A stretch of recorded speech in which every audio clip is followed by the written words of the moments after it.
نہیں ہے، کیونکہ جس میں روح القدس ہے اس کو یہ پھل لگے گا اور وہ نیکی کا دشمن نہیں ہوگا بلکہ نیکی کرے گا، کیونکہ روح القدس کا پھل ہے نیکی، اور یہ نیکی کے دشمن ہے۔ دغاباز، ٹریچرس، اس کے لیے پروڈوتس لفظ استعمال ہوا ہے، پروڈوتس۔ اور جو ٹریٹرز ہوتے ہیں، جو ٹریچرس ہوتے ہیں، دغاباز ہوتے ہیں، وہ لوگ ہوتے ہیں جو اپنے استاد کو، اپنے مالک کو بھی دشمنوں کے حوالے کرنے سے نہیں ڈرتے، اور یہ لفظ استعمال ہوا ہے یہودا اسکریوتی کے لیے۔ دغاباز، یہودا اسکریوتی صرف چند سکوں کے لیے ہے، چند سکوں کے لیے۔ اس کے بارے میں لکھا ہے کہ وہ چور تھا، ہے نا، بائبل نے اس کو کہا ہے وہ چور تھا، وہ خدا کی برکتیں لیتا تھا، انجوائے کرتا تھا، لیکن خدا کا شکریہ ادا نہیں کرتا تھا، وہ چور تھا، روحانی چور تھا، ویسے بھی چور تھا۔ اس کے بارے میں کہا گیا ہے کہ یہ وہ لوگ ہیں، ٹریچرس جو لوگ ہیں، جو دغاباز لوگ ہیں، یہ وہ لوگ ہیں جو اپنے استاد، اپنے دوست، اپنے مالک کو اپنے لالچ اور نفع کی خاطر بیچ دیتے ہیں۔ یہ وہ لوگ ہیں جو آخری زمانے میں ہوں گے، دغاباز تے خونی قیدی کدی ادی عمر نہ پاوے۔ ڈھیٹ، دغاباز کے بعد ہے ڈھیٹ، اور یہ ہوتا ہے ریش، پروپیتس لفظ اس کے لیے استعمال ہوا ہے۔ اور یہ جو لفظ ہے اس کا مطلب ہوتا ہے کہ کسی ایک بات پر اڑے رہنا، ہیڈ اسٹرانگ، یعنی کسی اڑیل قسم کا جو شخص ہوتا ہے، جو کمپرومائزنگ نہیں ہوتا، اس کو ڈھیٹ کہتے ہیں۔ اور اگر ہم کسی شخص کو منانے کی کوشش کر رہے ہیں، 3-4 لوگ ایلڈر صاحبان کسی ایک ایسے ایلڈر کو منانے گئے ہیں کہ نہیں بھائی یہ کنونشن ہم نے کرنی ہی کرنی ہے، یہ خدا کے جلال کے لیے ہے، وہ کہتا جی میں نے نہیں یہ کنونشن ہونے دینی، تو اگر نہیں مانتا ہم کہتے یہ بڑا ٹھیٹ آدمی ہے۔ یہ ڈھیٹ قسم کا آدمی ہوتا ہے جو اڑا رہتا ہے اپنے فیصلوں پر اور ایمانداروں کے ساتھ کمپرومائز نہیں کرتا۔ ایسا شخص بھی آخری دنوں میں گنا جاتا ہے، اس لسٹ میں آتا ہے ڈھیٹ۔ گھمنڈ کرنے والا، گھمنڈ کرنے والا، گھمنڈ کرنے والا ہوتا ہے lover of pleasure rather than lover of God، lover of pleasure rather than، گھمنڈ کرنے والا یعنی یہ وہ لوگ ہیں conceited، یہ وہ لوگ ہیں جو سینسلیس لوگ ہوتے ہیں۔ گھمنڈ کرنے والا یعنی ایسا شخص جو کسی چیز پر غرور کرتا ہے، گھمنڈ کرتا ہے۔ کنسیٹڈ اس کے لیے لفظ استعمال ہوا انگریزی میں ہائی مائنڈڈ، غرور کی طرح سے ہے۔ سینسلیس اس کے لیے استعمال ہوا ہے یعنی جس میں اپنی عقل نہیں ہوتی، اور وہ نہ ہی کسی اور چرچ کو قبول کرتا ہے، اور وہ چرچ کے لیے مشکل کا سبب بنتا ہے۔ یہ جو گھمنڈ کرنے والا ہوتا ہے یہ حلیمی کے اگینسٹ ہے، اور ایسا شخص جہاں پر بھی ہوگا وہ کلیسیا کے لیے مشکل کا سبب ہوگا۔ خدا کی نسبت عیش و عشرت کو زیادہ دوست رکھنے والے ہوں گے، اور یہ 18ویں جو چیز ہے وہ ہے کہ یہ خدا کی نسبت اپنی عیش و عشرت، اپنے پلیجر کو زیادہ پسند کرنا پسند کریں گے۔ یہ اپنی آسائشوں کو، اپنی خواہشوں کو زیادہ رسپیکٹ کریں گے بنسبت خدا کے۔ اور 5ویں آیت میں ہے لکھا وہ دینداری کی وجہ تو رکھیں گے مگر اس کے اثر کو قبول نہیں کریں گے۔ 19ویں چیز یہ ہے وہ دینداری کی وجہ تو رکھیں گے، وہ ریلیجس لگیں گے لیکن ہپوکریٹ ہوں گے، ریاکار ہوں گے۔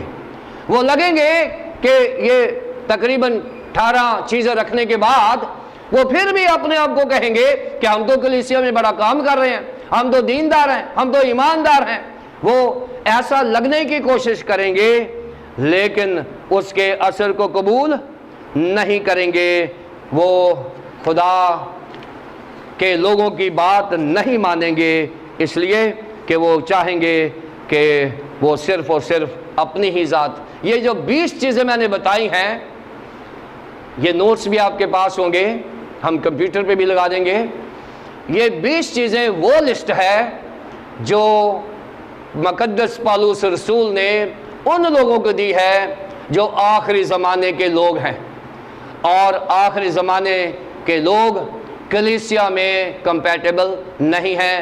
اگر خدا نہ کرے ہم میں سے کوئی ایسا شخص ہے جس میں یہ 20 چیزیں ہیں، اگر آپ کو یاد نہیں تو دوبارہ اس کو ریوائنڈ کر کے سنیں تاکہ اپنی انالیسس کریں، جا کے تنہائی میں اس سرمن کو سنیں اور دوبارہ سے انالیسس کریں اور ان چیزوں کو دیکھیں۔ اگر ہماری زندگی میں ایسی چیزیں ہیں تو ان سے کنارہ کریں، کیونکہ مقدس پالوس رسول نے کہا ہے ایسوں سے بھی کنارہ کر۔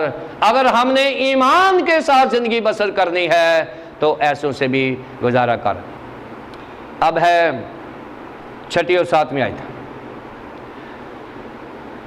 یہ ایسے اساتذہ ہیں جن کا بتایا گیا گھروں میں دبے پاؤں، انہی میں سے وہ لوگ ہیں جو گھروں میں دبے پاؤں گھساتے ہیں اور ان چھچوری عورتوں کو قابو میں کر لیتے ہیں جو گناہوں میں دبی ہوئی ہیں اور طرح طرح کی خواہشوں کے بس میں ہیں اور ہمیشہ تعلیم پاتی رہتی ہیں مگر حق کی پہچان تک کبھی نہیں پہنچتی۔ اور جس طرح کہ یونیس اور یمبریس نے موسیٰ کی مخالفت کی تھی، اسی طرح یہ لوگ بھی حق کی مخالفت کرتے ہیں۔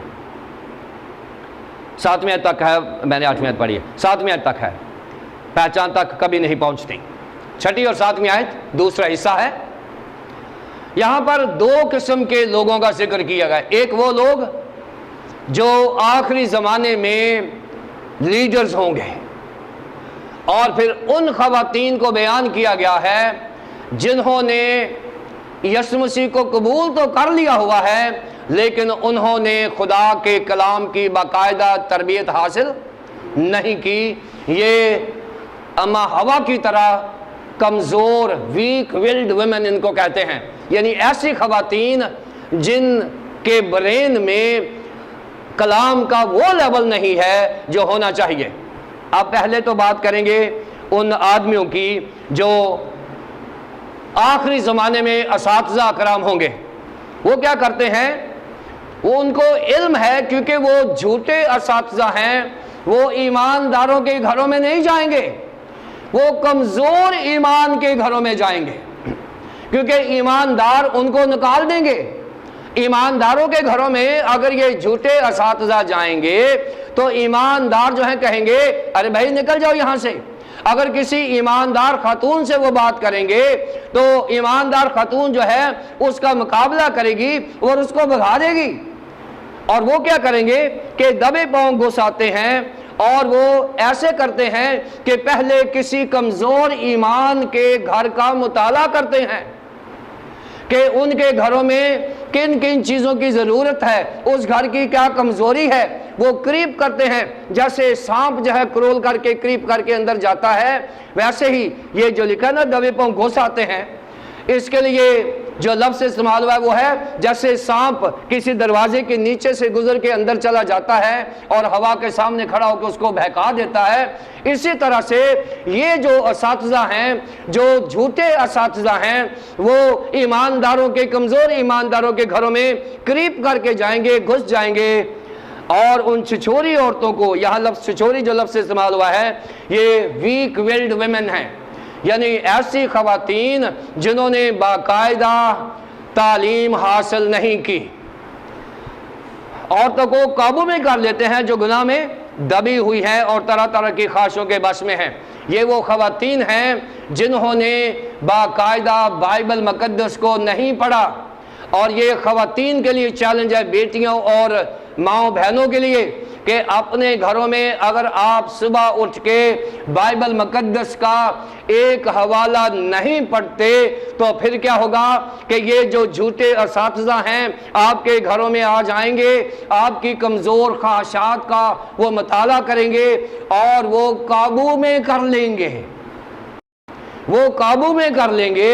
اور جب وہ خواتین کو قابو میں کر لیں گے تو پھر وہ من مانی حرکات کر سکتے ہیں۔ یہ خواتین کے لیے یہ ایک چیلنج ہے کہ ہر روز صبح اٹھ کے بائبل مقدس کا ایک چیپٹر پڑھیں. جب آپ فارغ ہو جاتے ہیں تو ضرور شام کو بھی سونے سے پہلے آپ بائبل مقدس کا حوالہ پڑھیں، پھر آپ سیف ہیں. یہ ان سیوڈ خواتین کی بات ہو رہی ہے، اور ان کو وہ لوگوں کے قابو میں آ جاتی ہیں، اور وہ طرح طرح کی خواہشوں کے بس میں ہیں، ہمیشہ تعلیم پاتی رہتی ہیں مگر حق کی پہچان تک نہیں پہنچتی. ان جھوٹے اساتذہ سے تعلیم تو وہ حاصل کرتی ہیں، لیکن کیونکہ وہ تعلیم یسوع مسیح کے منافی ہوتی ہے اس لیے وہ ان کی تابعداری میں چلی جاتی ہیں، کیونکہ انہوں نے بائبل مقدس کو نہیں بلکہ ان لوگوں کی رسپیکٹ کی ہے. انہوں نے خدا اور خدا کے کلام کی رسپیکٹ نہیں کی، حق کی پہچان تک نہیں پہنچتی. یہ خواتین کے لیے، بہنوں کے لیے چیلنج ہے. اگر آپ ایسی حالات میں نہیں جانا چاہتی تو پھر ضرور ہے کہ آپ اپنی زندگی میں اچھے اساتذہ کا انتخاب کریں، اور آپ خدا کے کلام کو اہمیت دیں، خدا کو اہمیت دیں. کوئی آپ کے اوپر حملہ نہیں کر سکے گا، کوئی آپ کی عزت نفس پر ہاتھ نہیں ڈالے گا. اگر آپ مضبوط ہیں تو آپ کو کوئی چیلنج نہیں کر سکے گا. یہ 6 اور 7 آیت. 8 آیت. اور جس طرح یونیس اور یمبریس نے موسیٰ کی مخالفت کی تھی، اسی طرح یہ لوگ بھی حق کی مخالفت کرتے ہیں. یہ ایسے آدمی ہیں جن کی عقل بگڑی ہوئی ہے اور وہ ایمان کے اعتبار سے نامقبول ہے. یہ تیسرا سا ہے، یعنی اپوننٹس آف گاڈ، خدا کی مخالفت کرنے والے لوگ. یہ جو 2 نام لکھے گئے ہیں پرانے عہد نامے میں یہ نہیں ملتے. یہ یونیس اور یمبریس جو ہیں یہ 2 نام ہیں، اور یہ وہ نام ہیں جب موسیٰ کو بھیجا تھا فرعون کے پاس تو فرعون نے اپنے 2 جادوگر سامنے رکھے تھے موسیٰ کے سامنے، اور جب موسیٰ نے عصا پھینکا اور وہ سانپ بن گیا، اور پھر یہ جو یونیس اور یمبریس تھے یہ وہاں تھے، موجود تھے. یہ بائبل خروج کی کتاب میں یہ نام نہیں ہے، لیکن تاریخ کی کتاب میں یہ نام موجود ہیں. مقدس پولس رسول نے یہ 2 نام پرانے عہد نامے میں جن کا ذکر نہیں ہے لیکن ہسٹری میں موجود ہے وہ نام پیش کی ہیں. یونیس اور یمبریس جو ہیں یہ 2 نام ہیں جو موسیٰ کی مخالفت کر رہے تھے بطور جادوگر، اور یہ جادوگر تھے، انہوں نے بھی سانپ بنا دیے تھے، لیکن بعد میں موسیٰ کا سانپ جو ہے ان یونیس اور یمبریس کے سانپوں کو کھا گیا تھا. یہ یہاں پر حوالہ دیا ہے. اور کیا ہوا ہے کہ یہ جو 2 لوگ ہیں یہ اسی قسم کے لوگ ہیں جو 6 اور 7 آیت میں جھوٹے اساتذہ کا ہے. یعنی جھوٹے استادوں کو بھی جادوگر کہہ دیا گیا ہے کہ یہ جادو کر لیتے ہیں، یہ ہپنوٹائز کر لیتے ہیں چھچوری عورتوں کو، ویک ویلڈ خواتین کو، یہ اپنے جھوٹے سٹنٹ کرتے ہیں، اور پھر کیا ہوتا ہے کہ ان کو قابو میں کر لیتے ہیں. اور انہی میں سے جیسے یونیس نے اور یمبریس نے موسیٰ کے دور میں مخالفت کی تھی فرعون کے ساتھ مل کر، اسی طرح یہ جو لوگ ہیں جو 6 اور 7 آیت میں ہیں بھی حق کی مخالفت کرتے ہیں. ایسے آدمی ہیں جن کی عقل بگڑی ہوئی ہے، جن کے پاس یہ 20 کی 20 جو نشانیاں ہیں موجود ہیں جو پہلی 4-5 آیات میں بیان کی گئی ہیں. یہ ایسے لوگ ہیں جن کے پاس یہ لسٹ موجود ہے، مگر اس سے زیادہ نہ بڑھ سکیں گے، اس واسطے کہ ان کے نادانی سب آدمی پر ظاہر ہو جائے گی جیسے ان کی بھی ہو گئی تھی. جیسے یونیس اور یمبریس کو شکست ہوئی تھی ویسے ہی یہ جھوٹے اساتذہ بھی شکست خوردہ ہوں گے. کیوں؟ کیونکہ خدا کا کلام اور خدا کا نام کوئی چیلنج نہیں کر سکتا. اس لیے مقدس پولس رسول نے آج تیموتھیوس کے وسیلے سے ہم پر یہ بات عیاں کر دی ہے کہ آخری زمانے میں برے دن آئیں گے، اور ان برے دنوں میں لوگ ابلیس کے کنٹرول میں ہوں گے. ان میں یہ 20 چیزیں ہوں گی جو موجود ہیں، اور وہ جائیں گے کلیسیاؤں کو تباہ و برباد کریں گے جیسے یونیس اور یمبریس نے کیا تھا. لیکن ذہن میں رکھیں کہ قوم بنی اسرائیل بڑی فتح مندی کے ساتھ ملک مصر سے نکل کے موعودہ ملک میں آ گئی تھی. اسی طرح ہم بھی اگر خدا کے کلام کے ساتھ رہیں گے تو ہم بھی موعودہ ملک یعنی نئے یروشلم میں داخل ہو جائیں گے. خدا مجھے اور آپ کو ایسی فتح مندی کی زندگی عطا فرمائے. آمین.